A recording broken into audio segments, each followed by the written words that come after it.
Bien, la primera pregunta obligada tiene que ver con qué significa que el dólar informal, como se lo denomina, esté en un valor cercano a los 200 pesos por dólar. Bueno, es una locura, es un valor exagerado, no tiene ninguna relación con la inflación anterior ni con lo que pasó antes. No nos olvidemos que fue Macri el que más devaluó de 9,60 que arrancó a 13,40. Después de 13,40 pasó en 2018 a 22, 25 pesos, después saltó a 45 y después saltó a 60. O sea que ahora está en 82, 83 pesos por dólar, y ese es el valor que indica la paridad teórica de equilibrio. Ahora, que de 200, eso ya no se debe a tanto a los costos internos versus los internacionales, sino, digamos, a otros motivos, que falta de programa, que no haya, digamos, una especie de modelo del edificio donde se va a hacer la obra, que no se tenga donde están las puertas ni donde están las ventanas, es decir, que falte un programa de trabajo para hacer creíble todo lo que se está haciendo. Pero creo que hoy bajó un poco el contado con liquidación y otros de los bienes libres, pero el mercado paralelo, que también está sujeto a la intervención de la Gendarmería, ha sufrido un aumento adicional, ¿no? Y Orlando, ¿cómo afecta esta brecha cambiaria a la sociedad, a la gente, a las decisiones de las empresas, de los inversores?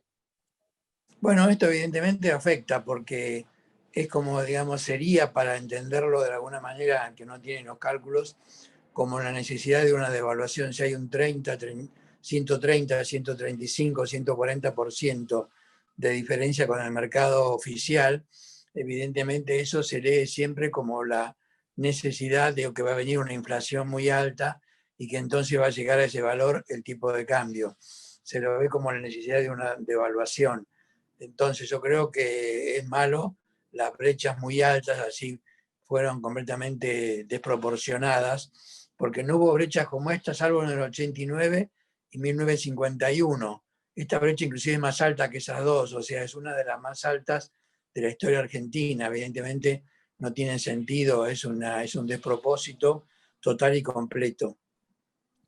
Con las últimas medidas que tomó el gobierno y los anuncios, las declaraciones que fueron haciendo durante la semana, ¿usted piensa que pueden controlar la situación o la situación se va a seguir deteriorando en los próximos meses?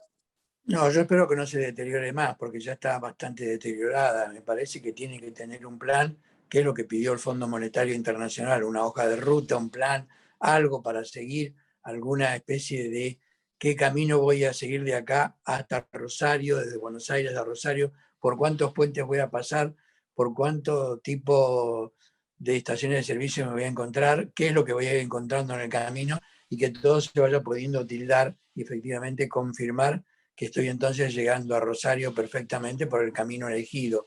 Me parece que eso es lo fundamental, que tengamos una hoja de ruta que nos va indicando dónde estamos yendo y hacia dónde tenemos que llegar y a dónde vamos a llegar también, porque creo que el problema que hay con el tipo de cambio es que falta un poco de claridad. Se dice que no hay reservas netas, pero hay bastantes reservas que son del sistema el préstamo del swap con los chinos, que son 18.500 millones de dólares, que se pueden transformar en un préstamo al 7% anual en dólares, que es, bueno, puede ser un poco caro, pero es también lo que le sale aquí a Brasil al cabo de 10 años un préstamo. Este es un poco más corto, pero digamos, no es que no se pueda transformar en dinero. También el oro puede ser mandado en un avión a Londres o a Suiza y puede ser operado perfectamente y son 3.500 millones de dólares más. O sea, y los derechos especiales de giro también se pueden usar, o sea, de las 41.000 millones se puede usar mucha parte como para controlar el sistema, porque tampoco es tanto lo que pierde. Pero no sé, yo cuando estuve en el Ministerio de Economía, que fui viceministro, pero el ministro murió enseguida y quedé a cargo de toda la situación en una hiperinflación brutal, tenía 150 medidas para adoptar y las fuimos adoptando. Entonces, ellos hablaron de que tenían 60 medidas y dijeron, ahora vamos a publicar las 60 medidas.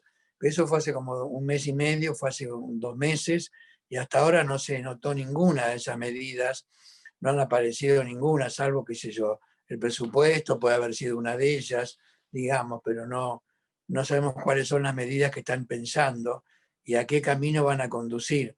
cualquier arquitecto que quiera hacer un edificio tiene que hacer el plano primero y se lo tiene que aprobar también la sociedad, se la tiene que aprobar la municipalidad o hay un organismo donde se lo van a aprobar para que después vaya construyendo efectivamente lo que dijo y si se desvió en algo le van a decir acá está desviado. Me parece que esa hoja de ruta, ese control del plan que estamos teniendo para construir o para ir a un lugar a otro es fundamental, es un tema clave y eso es lo que está fallando. Lo que no hay es una hoja de ruta clara que diga todo lo que vamos a atravesar y cómo vamos a ir llegando al otro lado. Desde que empezaron a hablar de que iban a bajar el tipo de cambio y la brecha, esta siguió aumentando, aumentó mucho más. Si hoy viéramos la brecha como la teníamos hace un mes, estaba, digamos, en el 70%, igual era alta, pero ahora es, digamos, el doble de eso. O sea, realmente impresionante los errores. Yo cuando estuve en el Ministerio de Economía, tratamos de establecer un programa y de reunificar los distintos tipos de cambio que había en aquella época y lo logramos. Realmente la inflación fue alta, pero ya venía mal jugada de meses anteriores, donde venía dando 150% en el mes y cosas por el estilo. Ese mes dio 300%, pero bueno, se logró estabilizar la situación y se logró salir de la tremenda brecha en la que estábamos, pero para eso menos tuve que contratar a Bunge y Born, que le dio como un cambio de tendencia a su propia orientación, que era más bien una orientación populista, y no tenía, digamos, la mejor empresa del país a cargo de la economía. Después vinieron otros que hicieron su parte, pero digamos, yo creo que el cambio de tendencia vino de ahí, y ahí eso no está muy valorado todavía por la sociedad, ni nadie lo menciona como un cambio de tendencia fundamental, que si hoy también ocurriera un cambio así con un gobierno que pusiera, digamos, del Ministerio de Economía una empresa, no digo Bunge porque ya no va a aceptar, pero digamos otra, yo creo que se produciría un cambio de tendencia adecuado. Pero cada vez que hay una reunión con empresarios casi siempre viene con sindicalistas y viene mezclada con otra gente, de tal manera que, digamos, el ídolo vendría a ser Moyano y los sindicalistas, no se ve una aceptación de la realidad económica que se está, digamos, desbarajustando por su propia iniciativa, ¿no? A mí me parece que es fundamental poner, digamos, en consecuencia las cosas con su debido nombre para que tengamos un plan correcto y que ese vaya dando los resultados que se esperan. Esperemos que no tengamos que hacer un desastre de la economía para darnos cuenta de todo eso cuando ya sea tarde. Justamente, Orlando, aprovechando que usted es un gran conocedor de la historia económica argentina, una de las preocupaciones de la sociedad es justamente lo relacionado por la historia a la salud del sistema bancario. ¿Cómo está el sistema bancario hoy?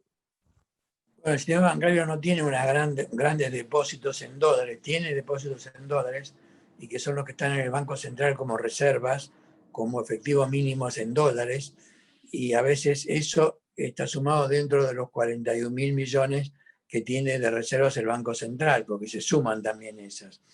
Y por eso que hay gente que dice no tienen nada, por eso sube el mercado paralelo. Otra forma de ver el tipo de cambio libre a tal alto nivel y con tanta tendencia tan fuerte, es también ver lo que le pasó a Duhalde después de la convertibilidad, que el tipo de cambio se fue de 1 a 4 casi, después bajó a 3 pesos por dólar, pero digamos el triple o el cuádruple. Entonces, ¿para qué fue eso? Para que bajara el gasto público, para que se licuara el gasto público nacional, provincial, municipal, y fuera más chico en relación al PBI del país, que en ese momento estaba un poco exagerado, estaba como 100.000 millones cuando podía ser solamente 50.000 millones. Hoy llegamos a 300.000 millones y ahora con el tipo de cambio oficial nomás está en 175.000 millones de dólares todo el gasto público. Ahora, poniendo el tipo de cambio a 190, da también cerca de 100.000, o sea, el gasto público que debería haber, y quizás esta sea otra forma de ver este necesario tipo de cambio que por ahí se tiene que ocurrir en la práctica, dada que la economía no pregunta quién es, sino a cuánto tengo que llegar, ¿no? Le hago una pregunta que tiene más que ver con la coyuntura actual. ¿Por qué se están yendo las empresas del país? Bueno, no ver una perspectiva muy clara, ver una perspectiva un poco confusa y que no aciertan, digamos, con el plan económico para, digamos, llevar al país adelante, para hacer un país moderno y que esté, digamos, teniendo un buen resultado. Yo creo que varias empresas, qué sé yo, como los chilenos de Falabella y otros de mercados, supermercados como Walmart, se quieren ir porque no ven una salida adecuada al país. Me parece a mí que lo mismo que Globo Copaltel, que se fue a vivir a Colonia, o algún otro de un banco que se fue a vivir a Montevideo. Me parece que también eso marca, digamos, un poco la tendencia negativa que hay en el país. Por supuesto que también hay gente que invierte y sigue comprando empresas, como el caso de Mirgor, que compró una empresa ahora que se fue, americana. O sea, hay de los dos lados y hay bastante interés en comprar porque también el precio suele ser menor al no haber un contexto que sea favorable para las empresas. Pero yo creo que en general muchas empresas se van justo en el día que se anuncian las medidas de los planes económicos y los nuevos planes que han venido fallando en los últimos 30 días, a uno por semana más o menos. Orlando, hablamos bastante de un programa económico, del cambio de expectativas que necesita tener este gobierno para con la sociedad. Bueno, ¿cuáles serían, a su entender, las bases para un acuerdo económico imprescindible para que el país salga de una decadencia que lleva desde hace años? Bueno, primero de todo es llegar a un tipo de gasto público, nación, provincia, municipio, consolidado, porque a veces se pasan de una jurisdicción a otra los gastos, que no sea mayor a los 100.000 millones de dólares. Eso está en 175.000 millones de dólares. O sea, una de las medidas es hacer que el gasto público consolidado llegue al nivel que puede sostenerse. Si no puede sostenerse, se puede sostener por un año, dos, tres, pero después la realidad del mercado se impone y va a complicar. Y eso también tiene que ir acompañado por un tipo de cambio adecuado, que tiene que estar acompañado por la tasa de interés adecuada, por una cantidad emitida de dinero razonable y que cierre con las demás variables.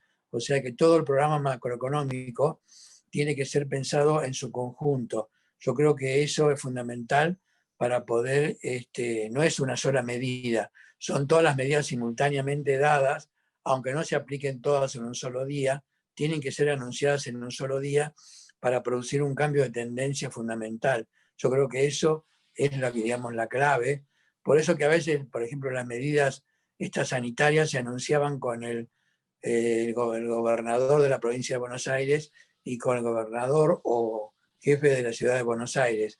De esa manera, como uno era digamos, de Cambiemos y otro era del partido actual, se daba una imagen de amplitud para que todo el mundo estuviera bastante conforme con la pandemia, al principio de la misma. Ahora se anuncia desde otros lugares y yo creo que eso no es correcto, porque lo que hay que dar es confianza en la población para aceptar las cosas que se están tomando como medidas y que son un poco fuertes con la pandemia tan expandida. Me parece que lo mismo en economía y en lo que es social. ¿Cuánto vamos a tener de pobreza hacia fin de año? O sea, en el cuarto trimestre de este año. Bueno, como va a caer el Producto Bruto 11,7 o algo así en este año, evidentemente que eso significa que vamos a tener que estar viviendo con un desempleo más alto y una caída del salario real, y que va a implicar en materia de pobreza 52%.